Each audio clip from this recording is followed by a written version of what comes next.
Okay, we're going to do like a 2-in-1 in this video. So in your journals, you can do like the left and the right side of the page for taking notes. But in class, you may not be on topic 12 until Friday. So on Friday in your journals, you'll just repeat topic 12 at the top of your journal, if that makes sense. So it's okay to have 2 pages. You'll have this one that either you do the left and the right with 11, and then you turn a new page and you do the left and the right with 12, or for taking notes, this can be your left side, this can be your right side. But in class, when you get to topic 12, you'll just have a new 2 sheets of paper and you'll repeat whatever topic you're on. Okay? All right, let's get started. We're going to start with equivalent fractions, and you'll see how it leads into simplifying. All right, when you think of equivalent fractions, when I think of the word equivalent, inside of equivalent right here, you should hear the word equal. So equal fractions, that's what we're looking at. We're looking at a fraction and we're making it equal to another fraction. So they'll have the same amount,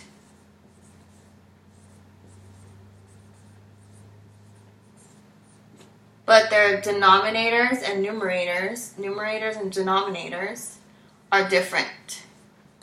Numerator, it's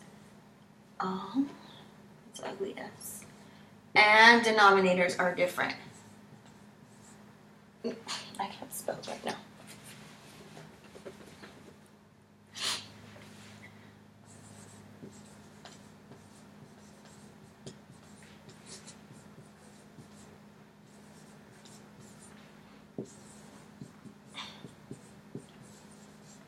Now, the 2 operations we use are multiplication and division. So this is a perfect time to freshen up on your multiplication and division facts, because that is what you use. Use multiplication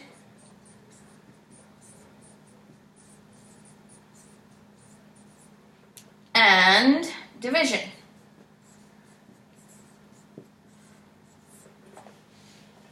Yes? Okay, so let us look at a fraction.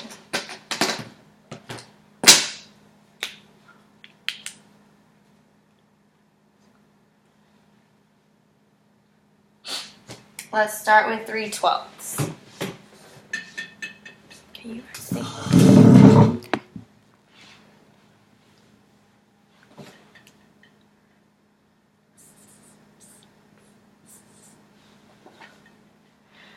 Now, let's start with multiplication. If I want to find an equivalent fraction for 3/12 without modeling, I can multiply, and let's pick a number. We can start with 2. Whatever you do to the top, you must do to the bottom. So these need to be the same. I cannot have 2 there and a 3 down here. Nope, that does not work. The top and the bottom are the same. Whatever you do to the top of a fraction, you must do to the bottom. That is the rule for everything with fractions. Whatever I do to the top, I do to the bottom. Yes? Okay, so when we multiply, 3 times 2 is 6, so your new numerator is a 6. And your new denominator, 12 times 2 is 24. So this is saying 3/12 is equivalent, equivalent,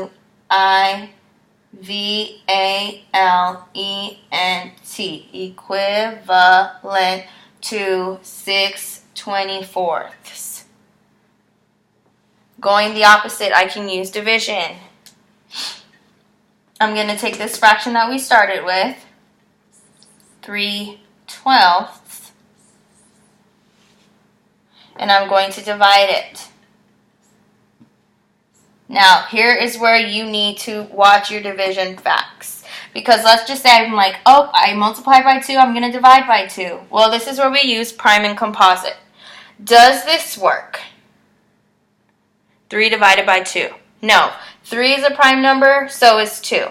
So that means there are no factors inside of this that will give me an answer. 3 divided by 2, I will get a remainder. I messed up my... Okay, so 12 divided by 2 works, but remember, whatever you do to the top, you must do to the bottom. So let's try, that was 2, let's try 3.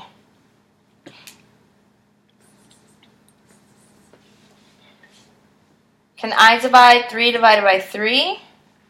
Yes, I can. Remember, a prime number has 2 factors, 1 and itself. So 3 divided by 3 is going to be 1. I know my math facts, so I know that 12 divided by 3 is what? 4. So my new numerator is a 1. My denominator is a 4. So this tells me that 3/12 is also equivalent to 1/4. Now watch this. If I start with, let me do it over here. We started with 3/12, right? We know that this is equal to 6/24. And if I look at 6/24, let's see if I can get 1/4. Does anything times 6 give me 24? Yes, 6 times 4 is 24. So what operation did we just do? We divided. Notice we did not divide by 3. We divided by 6 to get this 1/4. So, 6 divided by 6 is 1. My new numerator is a 1. 24 divided by 6 is 4. Do you see how these three are connected? So I can get rid of this and say that 3/12 is equal to 6/24, who is also equal to 1/4.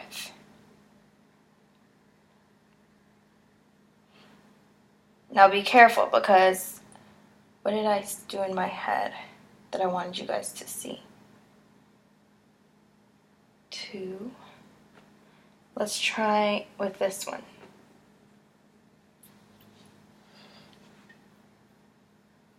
The factors of 6, if we were doing a factor tree of 6, we start with 1 and then 6, right? Does 2 times anything give me 6? Yes, 2 times 3. You know you are done writing out all the factors between 6, 1 and 6, because 2 and 3 are right next to each other. So that is done. 5 doesn't work, 4 doesn't work. Now if I'm looking at this, I want to match a number.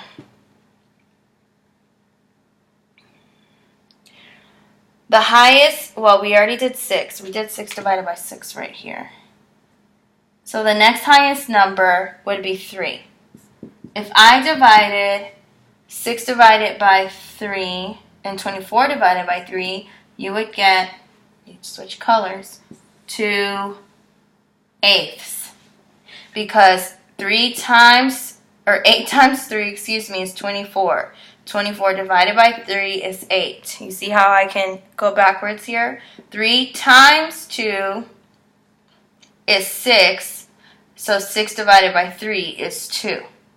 But this is why I'm talking about this, because we did this here. Could I say that 3/12 is equal to 2/8? Let's see if I can fit. I hope that fits on the camera. If I have 3/12, can I say that this is equal to 2/8? No, I cannot. Because what did I divide by? Nothing divided by, or 12 divided by nothing will give me 8. 3 divided by nothing will give me 2. So be careful. If you're trying to make a longer one like this, you need to make sure you are using the same fraction to start with. Do you see that? I did 3/12 and I multiplied it by 2, but then again I used 3/12 and I divided by 3, and that's how we figured out that 3/12 is equal to 6/24, which is also equal to 1/4. 3/12 is equal to 6/24, but 3/12 is not equal to 2/8. 6/24 is equal to 2/8.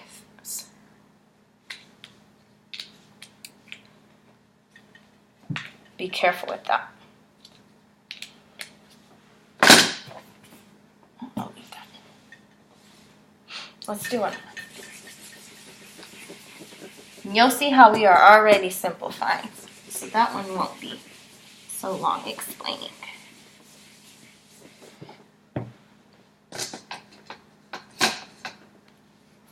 Six ninths.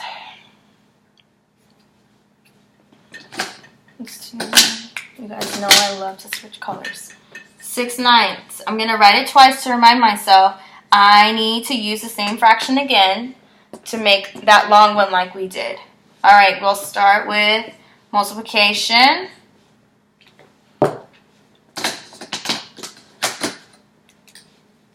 We did 2 last time. Let's do 3. Times 3, whatever I do to the top, I must do to the bottom. 6 times 3 is 18. So my new numerator is now 18. 9 times 3 is 27. My new denominator is 27. Okay, now with division, remember it has to work for both numbers. I cannot do 2. Yes, 6 divided by 2 is 3, but 9 divided by 2 won't work. So let's try 3. On this one, they happen to be the same number. Can I divide 6 divided by 3? Yes, I will get 2 as my new numerator. Can I divide 6 divided by 9? Yes, I can. 9 divided by 3, excuse me. 9 divided by 3, yes, I can. It is 3. I was looking at the fraction.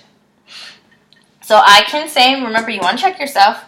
So if I were to write this out in a long one, 6 ninths is equal to 18/27. And let's see if this is equal to 2/3. Now here's where you go backwards and use your multiplication.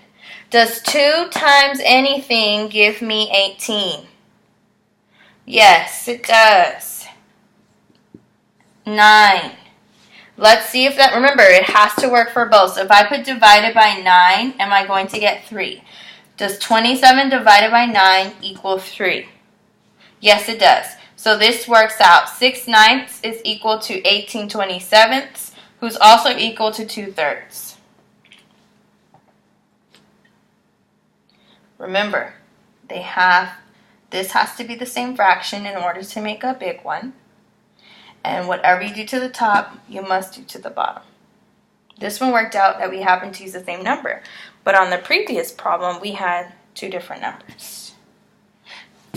Okay, now simplifying.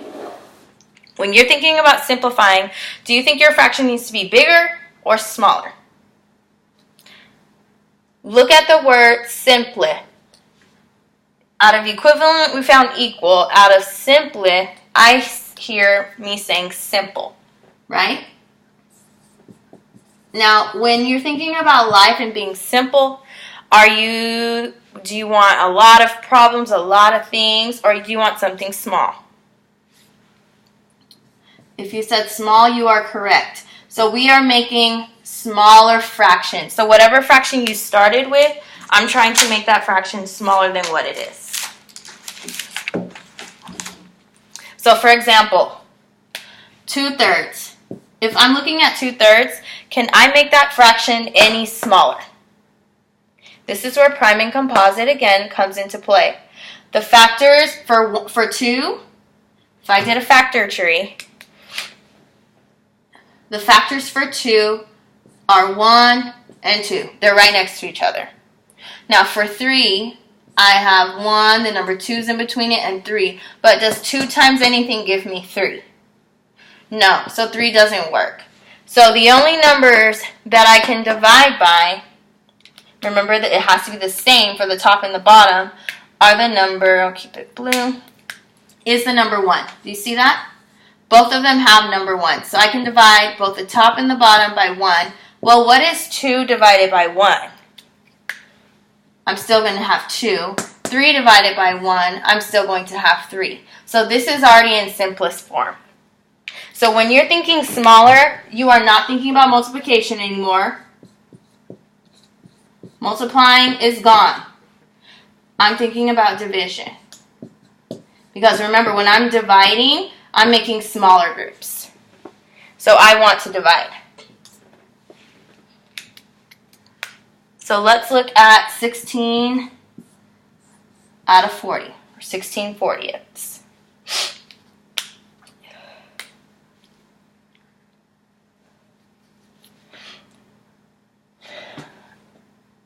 If I'm doing my factor tree for 16, I start with 1 and then 16.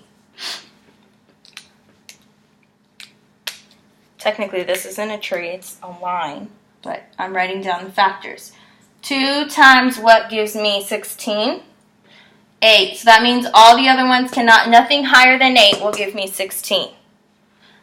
Does 3 times anything? No. 4, yes, 4 times 4. Oh, so I didn't need all that room. So the only numbers, the only factors are 1, 2, 4, 8, and 16. Now, out of these numbers, do any of them apply with 40? I always like to look at the largest one first because, remember, you want the smallest one. So if I divide by the larger number, that will help me get to the smallest form faster. So if I'm looking at 40, and I'm only going to really look, because I don't want to label all the way to 40.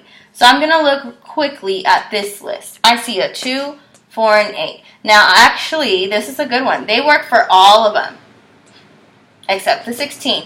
I can use 8. I know that 5 times 8 will give me 40. So I can divide, let's change colors, by 8. Divide by 8. Now we'll be left with 2/5. That is the smallest I can get out of 16/40ths.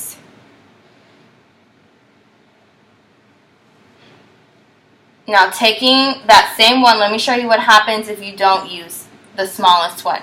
I see another number I saw was, let's do 2. They're both even numbers. 16 divided by 2 is 8. So I end up with 8. 40 divided by 2 is 20.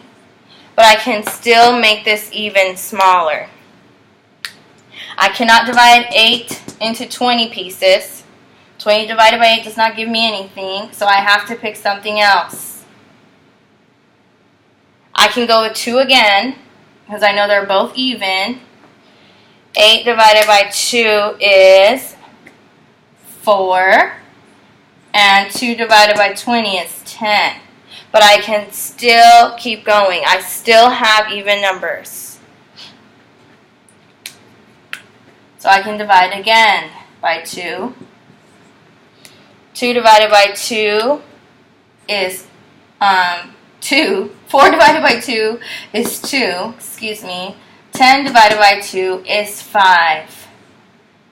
But do you see how if I just had divided by the largest factor that we have in common, the numerator and denominator must have that factor in common, I would have got to my answer a lot faster. Because simplest form, I'm trying to find the smallest fraction.